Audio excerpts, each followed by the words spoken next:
আমাদের বাঙালিদের একটা ব্যাপার আছে যে চিকিৎসা বিজ্ঞানের সাথে সাথে একটুখানি তুকতাক গুনতুকেরও করে। তো পীর বাবা এলেন বাড়িতে, আসার পর আমার দাদুকে দেখলেন, কিছু লিখে ওনার হাতে পড়ালেন, কাগজটা নিয়ে এরাম ভাবে না ঘুরিয়ে দিলেন 5 বার 7 বার সামথিং, এটা ঘুরিয়ে দিয়ে ওই তাবিজটাকে ওনার গলায় লকেট করে কালো কার দিয়ে পরিয়ে দিতে বললেন। উনি বললেন এই লকেটটাকে উনি যেন গলা থেকে না খোলেন।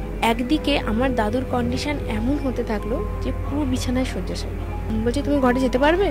আমার দাদু বলছে, হঠাৎ করে দেখি ধাম করে একটা আওয়াজ।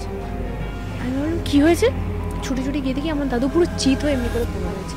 কি হয়েছে মামুনি, তো বাবার কি হয়েছে? দিবেলায় মেয়েটাকে নিয়ে বাচ্চাটাকে শুয়ে থাকি, ও তো নিজের টাল সামলাতে পারছে না, যদি বাচ্চাটার ঘাড়ে পড়ে যায় বাচ্চাটা তো মরে যাবে। এটা অফ করে ঘরে ঘুমোতে গেছি, হঠাৎ করে দেখি গৌরবদা আমার দাদু বিছানাটাকে পাশ কাটিয়ে গেছে, দি ড্রেসিং টেবিলের সামনে দাঁড়িয়ে কিছু একটা করছে। হঠাৎ করে বলছে, বাবা তুমি এখানে কি করছো? আমার দাদু না তাকাচ্ছে ঠিক,